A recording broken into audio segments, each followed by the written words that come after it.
My name is Shobha. Welcome to my travel and commentary channel. If you guys like what you see, then remember to subscribe. On this video, we're going to talk about some of the funniest travel memes out there. They're also funny because they hit a little close to home. So settle in and let's just go.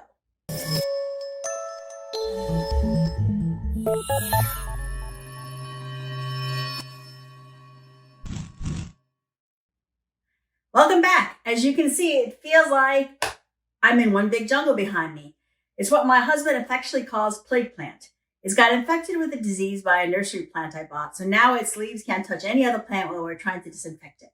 Hope it works because it was a really big, beautiful plant and now it's down to a couple of sad leaves.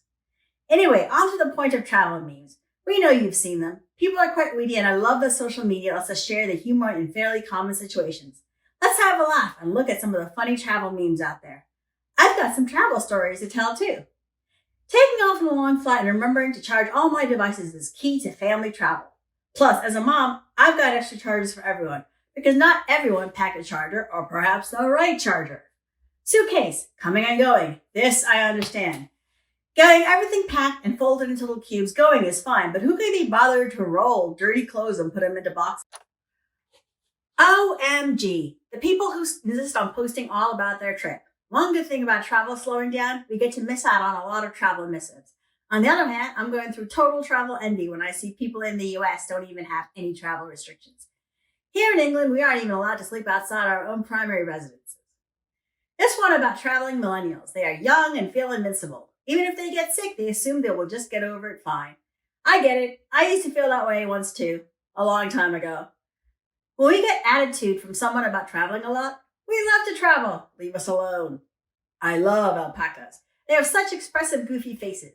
We took my nephew to an alpaca farm where you get to walk with the alpacas. We overheard him tell alpaca jokes to Mr. Alpaca. Mr. Alpaca, who'll pack your bags? It was so cute.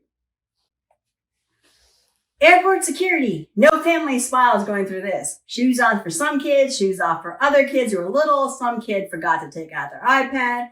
It's also when you find out what exactly constitutes as essentials in a carry-on for your kids. My once got a rugby ball confiscated from his carry-on, his England rugby ball. It was too thick to x-ray through the middle and they decided it was dangerous. So he was inconsolable. We were like, why did you pack a rugby ball to go skiing? Airport security is absolute chaos and I have never seen a happy airport security person. Most say they're just tired and over it. Speaking of airport security, this one hits close to home. Living in London, we have to fly through Miami to get to most of the Caribbean, Central, and South America. Both my husband and I had issues getting through Miami on different trips at different times, and for different reasons. First, we were traveling back from the Caribbean through Miami, connecting on British Airways to London. You have to check through immigration control, and I sailed through on the US passport side. My husband, on the other hand, got stuck behind a plane load of people who were non-US passport residents cardholders. A plane had just landed from Colombia. I could spot him easily in the crowd, a pink sunburned face with blonde hair who towered ahead over the sea of dark-haired tan people. When he got to immigration, the guard just waved him through in minutes, but the whole waiting time took 3 hours. He said that everyone else around him was practically getting strip searched by immigration. Unfortunately, we missed our connecting flight thanks to this giant immigration line, but BA put us on the next flight to London. Another time, I was coming back from a girls' trip to South America. I'm disembarking, dead tired, and the security guy at the airport mumbles something to me. I stop and ask him, I don't understand, what did you say? And he says, never mind, I just want to hear your accent and hear you speak. I was like, whatever, dude. I got a plane to make to London and I'm too tired to pick a fight with Homeland Security. Besides, my husband will kill me if I don't get home soon. Now on to the joy that is the plane in economy class. Airline seats and the leg space is never enough. And when it's busy, they want you to put your personal bag under your feet. Do they know how people are proportioned? This has totally happened to us. My 2-year-old daughter pitched a fit in the plane from Nice in France to London because she wanted this stupid, ugly pink cat stuffed toy she saw in an airport shop. She wailed for a good half hour and then fell asleep in an exhausted heap. There is nothing you can do when a kid is having a tantrum. I had to grin and bear it. She was not going to be pacified by anything, no matter what I tried. We have been super lucky with our children after the toddler stage, though. They have flown a lot in their lives and were pretty good on the plane. I remember getting on a flight and the family in front of us bragged to us about how good their kids were. That's another thing, they put families together. We smiled and responded politely. Their kids screamed the entire flight and ours slept. It was hard not to feel smug when we got off and the parents looked wrecked. I totally agree. We are happy in most places as long as we are together. A sense of humor helps, and keep thinking that famous Martha Washington quote, "This too shall pass." Travel expectations versus reality. We always assume family vacations will be happy. If someone gets a bee sting or has an upset tummy, all the things that upset kids at home will upset them in a foreign situation. Travel expectations versus reality. How many times have you seen promotional materials and it's nothing like advertised? That's when you realize all those beautiful Instagram photos have been photoshopped. Business travel expectations. So true. I remember being in both Copenhagen and Frankfurt and never leaving the airport. Everyone was flying in from somewhere and the meetings were in an airport business hotel conference room.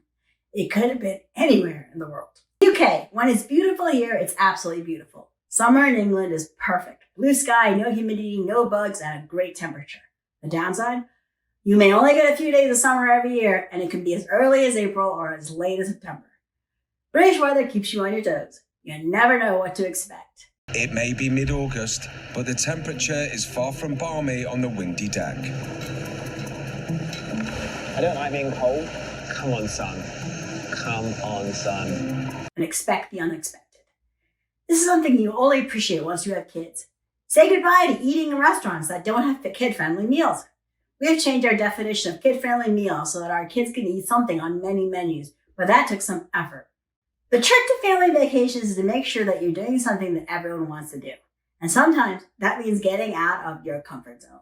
For example, my husband really didn't want to take a class on ninja skills in Kyoto, Japan, but the kids had dutifully trailed behind us to temples and shrines, and it was definitely their turn for a treat and something fun. And you know what? We loved it. It was so much fun. Okay, Australia. I've wanted to do an extended trip through this country ever since I saw that movie Priscilla, Queen of the Desert years ago. Those beautiful beaches, the Great Ocean Road, Sydney Opera House. There's so much to see. Then I get shown a photo of a spider that someone has in their Australian home and I'm like, OMG, no, too scary. Have you ever been to these hotels where housekeeping decide to do something creative with the towels? Don't you think you need to leave them a present for all their good work? Here are two photos that we took on our travels. One is either a swan and the other an elephant, we believe, but could just as easily be alien creatures. Yeah, the pain is real, you guys. And besides, pugs are adorable. My daughter is desperate for us to have one, but both she and my husband have asthma, so I said that we don't need anyone else with breathing issues in our family. Okay, we are totally guilty of taking these photos. We are sheep. This is us taking photos in Egypt where we were holding the pyramids, and a meta shot of our nanny who was with us on our trip being photographed trying to do the same. Did I mention that I smooched the Sphinx? That relationship didn't go well because he refused to show any feelings. He was inscrutable. Yeah, it was all hunky-dory in 2020 when we didn't realize how long this would take. Everyone was super excited for 2021, and now it's not looking that different from 2020. I don't know anyone who looks good on their passport photo. This whole not smiling thing makes it look more like a mugshot than something that is your passport to joy. So what do you think? Which one is your favorite? I'm sure I've missed lots of travel memes, so comment below on any of your faves that I've missed, and maybe I can do a travel video on those. If you would like to watch any of my other travel content, feel free to check out my other videos. Click like on this if you liked it, and if you guys like what you see, then remember to subscribe below and also follow me on my blog, which is linked below. Thanks very much for watching, and see you soon.